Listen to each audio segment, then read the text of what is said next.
ตอนที่3ลงถ้ำเจ้าโพธิปักขิยะ37ปิกถ้ำอริยะเจ้ามินเข้านิพพานโพธิปักขิยะเป็นความปาลีความไตเฮาว่าปิกถ้ำอริยะเจ้ามินเข้านิพพานธรรมะหูในเป็นเครื่องมือยิบตื้อแก้งกรรมตาเข้ามักเข้าผูกโปรดแก้งกรรมจอมเย้าธรรมะจื้อในตีกำเจยยินส่งถึงมักผูในยังกูคอเพโพธิปักขิยะปิกถ้ำอริยะเจ้ามินเข้านิพพานมี7หัวข้อคุมตั้งหมดเป็น37อังกานังไหน 1. สติปัฏฐาน4ที่ศีรษะ 2. สัมมาปัฏฐาน4มาศีลา 3. อิทธิปาทา4ปัจฉิมเท 4. อินทริยหะเลปันซาหะพละหะละหะอัง 6. วัดสังกะ7สังสัตตา7มักกะ8มา8ตุหูคอเพตั้ง7อังกาปะเนอในห้องปดสังกะในยาวจีปองเตยต้องงายซ้ำที่ศีรษะมาศีลาปัจฉิเท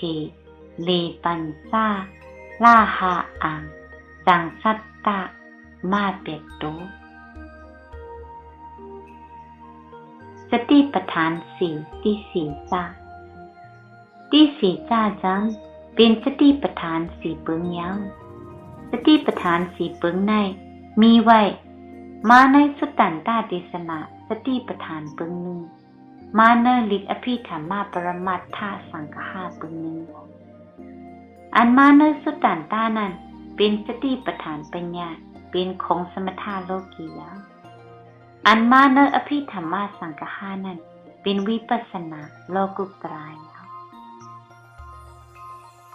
สติปัฏฐานอันดีลัดกว่านาในกอบมาในโพธิปักขิยะอภิธรรมปรมัตถ์เลยดีลัดจอมปรมัตถ์สะโพ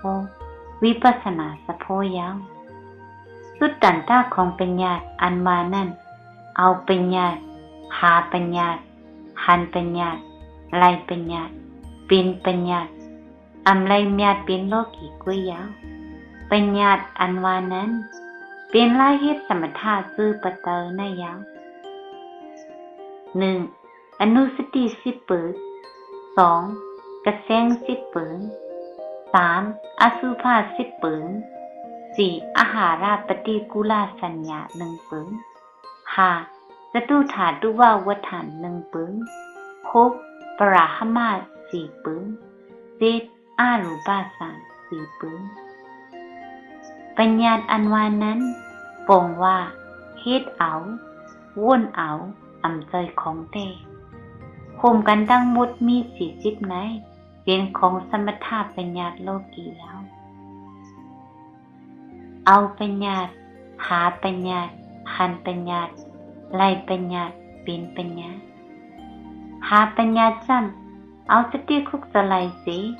เอาสมาธินิมมันเนอปัญญายาวหันปัญญาซ้ำหันเงาเลี้ยงเขาคิ้วเหลืองซ่ากว่าหันหุยลอยป่าไม้หมอกหมากพุทธาเจ้าสีตีเจ้าเกิดมาสิหายกว่าเพิ่นานนั่นห้องว่าหันอุกหานมิกยาวเงาเลี้ยงซ่ากว่าหันขึ้นมาตังมันอยู่2-3 เด็ดมือนั่นเป็นปฏิภาการนิมิตซึ่งไหนห้องว่าหันปัญญายาวไล่ปัญญาซ้ำไล่อุกหาสมาธิอัปปนาสมาธินั่นยาวเป็นปัญญาซ้ำตายกว่าเป็นสังรูปะอารูปายาวลองอันใดว่ามาชื่อไหนเป็นลงโลกีกุยยาวอำเฮ็ดเฮอออกปุ่นมุ่นหลอดลองไล่ภาวะตายเกิดเอาปรมาตถ์หาปรมาตถ์หันปรมาตถ์ไล่ปรมาตถ์เป็นปรมัตถ์ซ้ำเต็มญาติเป็นอริยสังขารนายาวปรมัตถ์อันว่าซ้ำเจออันหูลิ้นน้ำไฟลมนั่นห้องว่าวิญญาณ นามยาวจิตสิกอันหับไว้ลิ้นน้ำไฟลมอยู่นั่นข้องเวทนานามเนื้อกาเจอเวทนาและรูปสามปึงในข้องว่าสังคตาธาตุปรมัตถ์ของอัตตาเป็นรูปนายาวผู้จำเอาสมาสังกัปปะวิตกาสิตสิกวนหาติมันเป็นอนัตตานั่นยาวเนื้อธรรมสามตัวนั้นตัวเลิกขึ้นมาก็วนว่าอนัตตาอำใจของเก่าว่าในยาวหันจำเอาสมาธิที่วิปัสสนาด้วยหันสะพอรูปนามเป็นอนัตตาในยาวไล่จำลิ้นน้ำไฟลุมยืนส่งปันมามักก็หันปัญญาก็ตัดกิเลสาสีสั่งไล่มักยาวเป็นจำเป็นปัสสตังวิทิตโพหันโผพลากว่ายาวสั่งที่เป็นอริยเป็ดเจ้าไงยาวลองอันว่ามาในเป็นเส้นตั้งวิปัสสนาโลกุตตราสติปัฏฐานปรมัตถ์สติปัฏฐานอันว่านั่นป่องว่าที่อันเอาสติตั้งคุกเจอไรตั้งตั้มไว้สิคู่จมลงอันปอเป็นขึ้นมากุมิวเฮาปอคู่ตันอยู่ตาสิเนยาวตีตั้งวางสตินั้นมีสี่ตี1. กายานุปัสสนาสติปัฏฐานังสติคู่จมตุนโต 2. จิตานุปัสสนาสติปัฏฐานังสติหูจอมเสริญ 3. เวทนานุปัสสนาสติปัฏฐานังสติหูจอมเวทนา 4. ธรรมานุปัสสนาสติปัฏฐานังสติหูจอมธรรมาว่าตนโตเจอเดเวทนาไหนเป็นอนัตตาเสียงไงยาวขอซับเลี้ยงตีกวางลงที่ศีรษะอันนั้นห้องว่าสติปัฏฐานสี่ 1. ลงกายานุปัสสนาสติปัฏฐานซ้ำมีตีปองว่ากายารูปตูเศร้าเป็ดอนุจมปัสสนาด้วยสติอย่าลืมปัฏฐานะที่รูปเกิดเป็นมาว่าในยาวก็ห่มกันลาดก็ว่าอย่าลืมวนลืมด้วยติรูปธาตุอันปอเป็นมาใน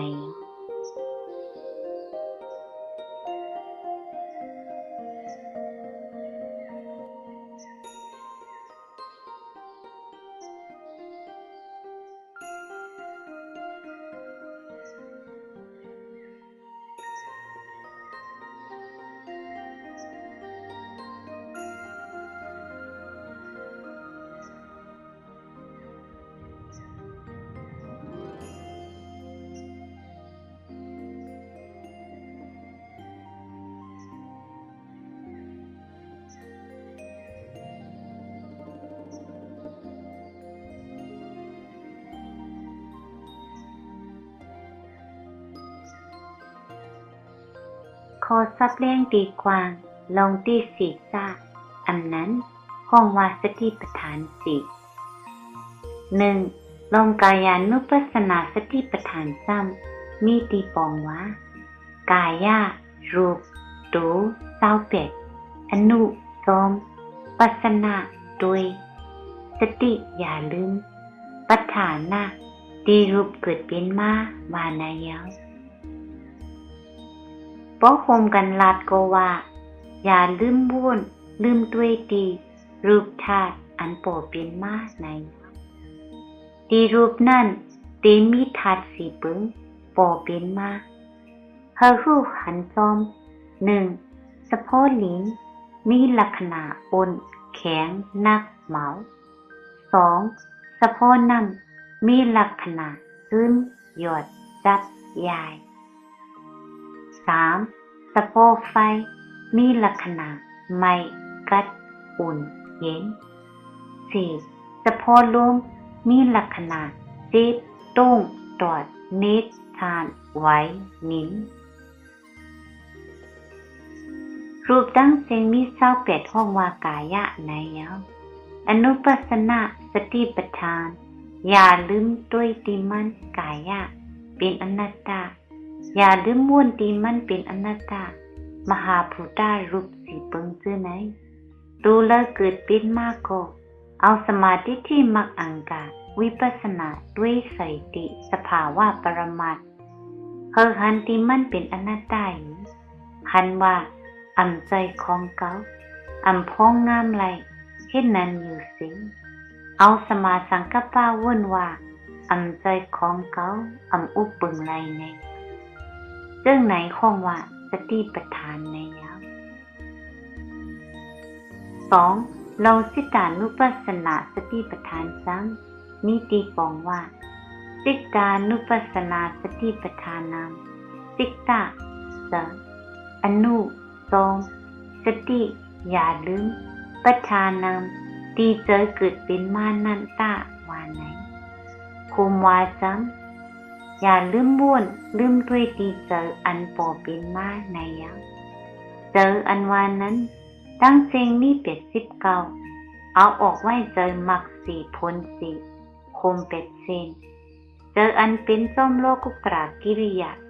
18คือเจอปุถุจันทร์63เอาออกแข่งเจอโลกิสานกุศลวิปัก18คือเจออกุศล12อหิกวิปัก15อหิกกิริยา2มหากุศล8มหาวิปัก8คุมเจอปุถุจันทร์45ในเจออันเป็นหูหน้าเยอะเขาในกิจชื่อว่ามโนวิญญาณนั่นยาวเป็นชิดเป็นสอมใจดังเสียงยาวมโนวิญญาณในห้องว่าเจอหูในยาวลิ้นน้ำไฟลมซากว่าเลสังเจอ45นั่นเลสังเกิดมาตูเลยก็มันหูจองเอาปัญญาสมาธิที่อยู่ไว้ตีมันเสียด้วยเสยติสภาวะเจอหูนั้นเข้าเจอญาณหันว่าเป็นอนัตตานั่นยาวเพราะว่ามโนวิญญาณเกิดไหนสมาธิที่ก็หันสภาวะจอมอยู่ซึ่งไหนห้องว่าอนุปัสสนาในยาวกรรมนั้นซ้ำเอาสมาสังกัปปะวุ่นปันว่าอันสมาธิที่หันอยู่ไหนอำใจของเก่าเป็นอนัตตาอันในห้องว่าสติปัฏฐานอำลืมไปวุ่นตีใจเกิดเป็นมานั่นในยาวอันสมาธิที่หันนั่นห้องว่าปัสสนาอันสมาสังกัปปะวุ่นนั่นห้องว่าปัฏฐานะตีหูง่ายในก็เป็นตานุปัสสนาในยาว3. ลองเวทนานุปัสสนาสติปัฏฐานซ้ำมีตีปองว่าเวทนานุปัสสนาสติปัฏฐานังเวทนาเจตสิกหับไว้เอารูปนั้นอนุ2ปัสสนาด้วยปัฏฐานังที่เวทนาเกิดเป็นมาเวทนาอันว่าจัง1ทุกขเวทนาขันธ์เจอ2สุขเวทนามวลซื่อเจอ3อุปิขาเวทนาทุกขอันเจอสุขอันเจอตี3ตัวในเกิดเป็นมาห้องว่าปัฏฐานายะตีเก็บมี3ตัวยาวตีกวางมันจำโรมนัสสะอันนั้นห้องว่าทุกขเวทนามี2ปึงโรมนัสสะเวทนามี62ปึงอุปิขาเวทนามี55ปึงคมดังหมดเป็นปากไป19ในเป็นตีกวางมันยาวเนื้อเวทนาดังปากไป19นั่นตีเอาเฮ็ดภาวนาอำไรเป็กซ้ำว่าคู่มาไหนโกคู่ไว้เป็นพระหูสุตากวิยาวเวทนาอันโหลไลด้วยโหลไลหันโหลไลวนนั่นตีกายาทุกขะตูคันเจอนั้นอย่าด้วยอย่าวุ่นอัตตาอันมีตีนั้นอัตตาอันวานั่นเกิดกับนามมันก็เป็นนามจิตสิกนางเก่าหันวุ่นที่จิตสิกเลตีมโนวิญญาณตีนาม2ตัวในตา เจตสิกเวทนาตั้งมโนวิญญาณในหันตูเลยโกลีค้าเกิดคงวิถีเดียวกันยาวเพราะหันเจตสิกเวทนาตั้งมโนวิญญาณยาวเฮอวุ่นว่ามันเป็นอนัตตาในยาวเพราะอัตตาขัดโตวิสิกิสาโกตายซ้อมยาวมิกษาทิฏฐิอัตตาทิฏฐิเลสักกายาทิฏฐิสามตัวในเป็นตัวอัตตาเสียงยาวมิกษาผิดปืนทิฏฐิหันอัตตาเป็นเกาทิฏฐิหันสักกายะทำปรมาตลิ้นนำไฟลุมซากกว่าอันหูลิ้นนำไฟลุมในเอาเฮ็ดของเกาเป็นอัตตาในยาวทิฏฐิไหนตีกวางมี62ตีแก่เป็นอัตตาตัวเลียวพออัตตาตายก็ทิฏฐิหลงทั้ง62ก็ตายเสียงยาวก็อันหันถึงตีอ่ำใจเกาในเป็นสมาธิที่วิปัสสนาก็อันวุ่นว่าอ่ำใจเกาในเป็นสมาสังกัปปะก็อันตัดกิเลสาเกาขัดปิดกว่านั้นเป็นมรรคญาณก็อันหับป่วยเอาติอัตตาอันมียาวนั้นเป็นโพญานยาวที่สีจ้าทน3ห้องว่าเวทนานุปัสสนาสติปัฏฐานสุดยาว 4. ลงธรรมานุปัสสนาสติปัฏฐานไหนมีตีปองว่าธรรมานุปัสสนาสติปัฏฐานนำธรรมารูปเสยเลเวทนาทำเจ้า3ตัวในอนุสมปัสสนาด้วยสติอย่าลืมปัฏฐานะที่เขาเกิดเป็นมาในยาวคุมละความใจเฮาว่าอย่าลืมตัวลืมม้วนหันถึงที่รูปธาตุนามธาตุเสริวิญญาณเวทนาจิตสิกเป็นอนัตตานั่นในยาวอันในห้องว่าธรรมานุปัสสนาสติปัฏฐานพุทธาจาวะสัพเพธัมมาอนัตตาสัพเพธัมมารูปกายาตวนตุเสริวิญญาณเลเวทนาจิตสิกตั้งเสียงตั้งหนุ่งนั้นอนัตตาเป็นอนัตตายาวโป๊พเลว่าอัมใจโปว่าในซึ่งมันโกนั้นอัมใจพุทธาภาษายาวกำหนึ่งเสริวิญญาณจิตสิกเวทนาเลรูปกายาตวนตุ3ปึงในเป็นสังคตาธาตุโลกีเป็นของอัตตายาวเพราะว่าหันรูปเสริเลจิตสิกเวทนาเป็นอนัตตาในก็ห้องว่าอาสังคตาธาตุอันนั้นห้องว่านิพพานในยาวรูปัมรูปในมีวิกิวว่ารูปติติรูปัมรูปัมธาตุ4อันเป็นลิ้นนักไปลุมมีลักษณะนักเหมาอ่อนแข็งขึ้นหยอดจับใหญ่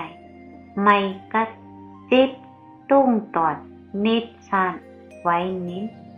บุดลายเต้นกันอยู่อำกึดอำลืนนางไหนห้องว่ารูปในยาวเดินจิตจำมีวิกิวว่าสินตติติสิกตังสินเตติจังโมวุ่นคนไข่อารามนะอารมณ์กูเปิงเลยสิกตังจังห้องคือว่าจิตเจอในยาวเจตสิกซ้ำเจตสิกนิยุตจำเจตสิกังจังโมตึกส่วนเจอจังห้องว่าเจตสิกว่าไหนนิพพานจำอนิจจังทุกขังนิคมาติตินิพพานังอนิจจังเป็นรูปทุกขังขันธ์จังนิคมาติออกป้นยาวอิติย้อนออกป้นเป็นรูปขันธ์ใจหนังไหนนิพพานังสั่งห้องว่านิพพานในยาวเพราะว่าหันเจอจิตสิกเลรูปดัง3ปึงในเป็นอนัตตายาวในก็หันนิพพานยาวเทียงปึงหนึ่งเพราะหันกายสติปัฏฐานเวทนาสติปัฏฐานเล สิตาสติปัฏฐานเป็นอนัตตาเย้าในก็ขันธรรมะเป็นนิพพานเย้านิพพานอันว่านั่นอันมีเป็นอันมีรูปอันมีขันธ์เจออันมีโผจูอันมีเก่าเมื่ออันมีเหตุอันจองอีสังเสอีเป็นอนัตตาสุญญตานิพพานเย้าเทียงปึงหนึ่งนิพพานอันว่าจ้ำวานาตัณหานิคมาติตินิพพานังวานัยเย้าวานาตัณหาสองตัวอันเป็นปุตเตียนกันอยู่นั่นนิคมาติออกลดกว่าเย้าอิติย้อนออกป้นตัณหาสองตัวอันเป็นปุตเตียนกันอยู่นังในนิพพานังสั่งว่านิพพานในเย้าโลภะมานะเลติกที่สามตัวในคงว่าตัณหาในเย้าตัณหาสามตัวในเพเป็นสองกูนังไหนหนึ่งเป็นโลภะเลติกที่กูหนึ่งสองเป็นมานะเลโลภะกูหนึ่งเย้า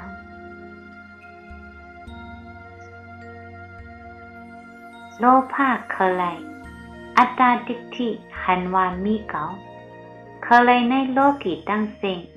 มีหูเก่าดินเก่ามือเก่าซากว่าในเป็นปนลปนกจำมีลูกเก่ามีเก่าซากว่าในห้องว่ามีเก่าในเย้าโลภะเลมานะ